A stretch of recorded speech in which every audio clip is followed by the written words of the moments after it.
12 तारीख को दिल्ली विश्वविद्यालय में पीपल्स लिटरेचर फेस्टिवल का आयोजन होता है समता उत्सव के नाम से।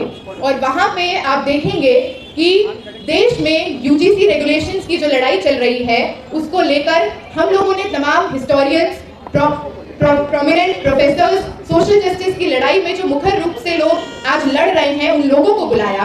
हमारा पहला सेशन था caste in higher education institutions and universities, जहां पर हम देखते हैं कि प्रोफेसर एस इरफान हबीब, जहां पर prominent historian professor S Irfan Habib अपनी बात रख रहे थे और वो यही बात रख रहे थे कि आपको सदियों से परोसा गया है कि जाति तो ब्रिटिशर्स लाए, कॉलोनियल कॉन्सेप्ट है, लेकिन ये भाजपा आरएसएस जो आज देश भर में सीना ठोक के ये बात कहता है कि संविधान की जगह मनुस्मृति ले आओ, वो मनुस्मृति जो कहता है कि वेद पढ़ने का, वेद पढ़ाने का जो एक अधिकार है वो हमारे साथ रहे। वेद अगर कोई मार्जिनलाइज कास्ट का व्यक्ति सुन ले तो कान में शीशा पिघला कर डाल दो। इस तरह की बातें जब एक्सपोज हो रही हैं तो हमारी यूनिवर्सिटी का जो मनुवादी सोच का लोग है, अखिल भारतीय विद्यार्थी परिषद, हम देखते हैं कि किस तरह से डस्टबिन में पानी डालकर वो फेंकते हैं। लगातार सेशन कंटिन्यू होता है, तमाम ऐसे लोग जो इस सवाल से वास्ता रखते हैं वो वहाँ पे मौजूद है, उन पर पथराव किया जाता है। तो ये बौखलाहट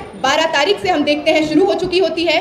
13 तारीख को देश के अलग अलग सेंटर्स में हम देखते हैं वंचित अधिकार दिवस मनाया जाता है। वंचित अधिकार दिवस मनाया जाता है जहां पे देश में 100 से ज़्यादा सेंटर्स पे ये कार्यक्रम होता है यूजीसी रेगुलेशन की मांग के साथ। तो दिल्ली विश्वविद्यालय में भी ये कार्यक्रम होता है कि समता बराबरी एकाधिकार आपको छीन कर देना होगा उनको जिनको सदियों से दबाया गया, सदियों से कुचला गया। ये प्रोग्राम बहुत डेमोक्रेटिक तरीके से, शांतिपूर्ण तरीके से वहाँ पे चलता है। बार बार 3 से 4 लोग इसको डिस्टर्ब करने की कोशिश करते हैं। कभी कहते हैं कि ब्राह्मणों के खिलाफ यहाँ पे नैरेटिव परोसा जा रहा है, कभी कहते हैं कि यहाँ पर हायर जो अपर कास्ट हैं उनके खिलाफ उनको जूते मारने के नारे लगाए जा रहे हैं। ये सारा एक तरफा नफरती प्रोपेगेंडा सेट करने की कोशिश को जब वहाँ पर जितने हम लोग मौजूद हैं इसको रिजेक्ट कर देते हैं, इसको ध्वस्त कर देते हैं, तो इनकी एक वापस से कोशिश होती है। एक महिला पत्रकार जो खुद को पत्रकार कहती हैं और यूट्यूबर हैं, रुचि तिवारी जिनका नाम है, हम देखते हैं वो वहाँ पर बाम सेफ न्यूज़ के पत्रकार को, जो एक दलित व्यक्ति हैं, उनको कोने में घेरे हुए हैं। मैं जैसे ही ये देखती हूँ, मैं वहाँ पे पहुँचती हूँ तो देखती हूँ कि उनके हाथ में उनका फ़ोन है, दोनों तरफ से उनको स्ट्रैंगल कर रखा है। अपने साथ जो 3-4 गुंडे लाई हैं, वो गुंडे लगातार जाति सूचक शब्दों का प्रयोग करते हैं। तुम अम्बेडकरवादियों को बता देंगे, तुम लोग की हिम्मत कैसे हुई कि तुम लोग ब्राह्मणों के खिलाफ यहाँ पे बात करोगे, तुम लोग को अधिकार चाहिए, आज़ादी चाहिए, अभी देते हैं। ये सारी बातें होती हैं। मैं उस भीड़ में घुसकर नवीन का फ़ोन उनसे लेने की कोशिश करती हूँ, जिसका वीडियो आप लोगों ने हर जगह देखा होगा। मेरा मुंह पकड़कर मुझे ज़मीन पर पटक दिया जाता है। उसके बाद मैं उठती हूँ और मैं देखती हूँ कि जिस यूनिवर्सिटी को हम यूनिवर्सिटीज़ में पढ़ते हैं, इन कैंपसेस में 4 साल 5 साल रहते हैं और हमारे लिए तो दूसरा घर यही होता है। इस यूनिवर्सिटी जहाँ पे मैंने बीए की पढ़ाई की, अभी मास्टर्स की पढ़ाई करती हूँ, उस यूनिवर्सिटी का प्रशासन मेरे मुंह के सामने खड़ा है, प्रॉक्टर खड़ा है, गार्ड्स खड़े हैं, सीआरपीएफ तैनात हैं, पुलिस की इतनी बड़ी आबादी है। सब के सब मूक दर्शक बनकर ये तमाशा देखते हैं। उस लड़की और उसके साथ के 4 गुंडों को भगाया जाता है संरक्षण देकर। कोई भी इंसान हु हैज़ बीन असॉल्टेड, उसका पहला इमीडिएट रिएक्शन होगा कि अरे मार के कैसे भाग गए, इसको पकड़ते हैं। तो हम 4-5 महिलाएं उसके पीछे भागती हैं। हम जब भागते हैं उसके पीछे तो एक वीडियो और सर्कुलेट किया जा रहा है म्यूट करके, क्योंकि अनम्यूट अगर ये लोग कर देंगे तो उसमें सुनाई दे देगा कि हम लोग चीख चीख कर ये बात कह रहे हैं कि सर हम लोग तो यहाँ के बोनाफाइड स्टूडेंट्स हैं, हमको मार के चली गई आपके सामने, पकड़िए, कार्रवाई करिए, कोई एक्शन लीजिए। उसके बाद सबसे भयावह चीज़ जो उस दिन की होती है, हम लोग उसी संविधान के हक के तले जाते हैं कि रपट लिखानी है।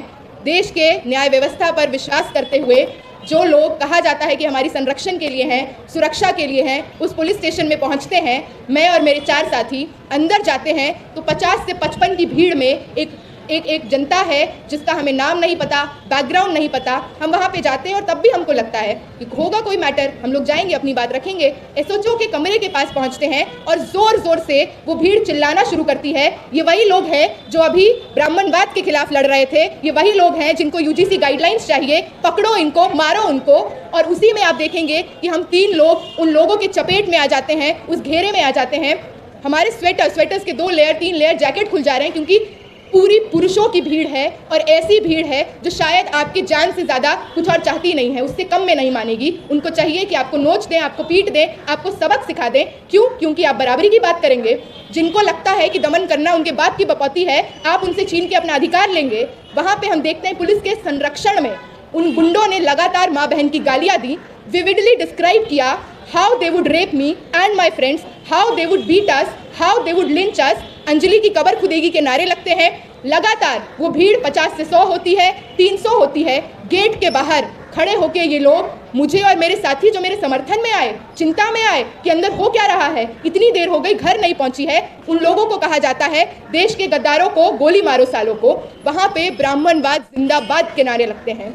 तो आप देखिए कि किस तरह से एक सरकार यूजीसी रेगुलेशंस एक तरह से लाती है, सोशल जस्टिस के नाम पे ब्राउनी पॉइंट्स भी मिल जाएंगे। दूसरी ही तरफ देश की मुट्ठी भर आबादी की बौखलाहट दिखाकर कहा जाता है कि ये पब्लिक ओपिनियन है, जबकि देश की बड़ी आबादी आज सड़कों पर है। दलित, शोषित, वंचित महिलाएं आज सड़कों पर हैं, ये कहते हुए कि यूजीसी रेगुलेशंस लागू करना होगा, रोहित एक्ट के तर्ज पे लागू करना होगा। आज जो कोशिश है कि इस पूरे मुद्दे को डाइवर्ट कर दिया जाए, ये मुद्दा किसी अंजलि वर्सेस रुचि का नहीं है, लेफ्ट वर्सेस राइट का नहीं है। ये मुद्दा एक तरफा जो लोग चाहते हैं देश में समता, बराबरी और डिग्निटी से रहने का अधिकार, सालों से जिनको दबाया गया है, कुचला गया है, उनको मिले। और दूसरी तरफ वो ब्राह्मणवादी ताकत है जो चाहती है कि दमन करना उसका अधिकार है और वो बना रहे।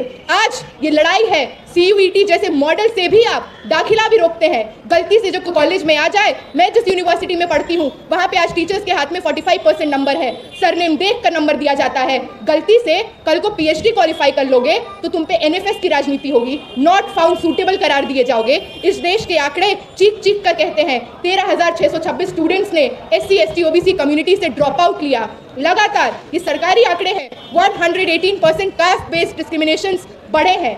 केंद्रीय विश्वविद्यालयों में एक SC, एक ST, 7 OBC वाइस चांसलर्स 45 में से।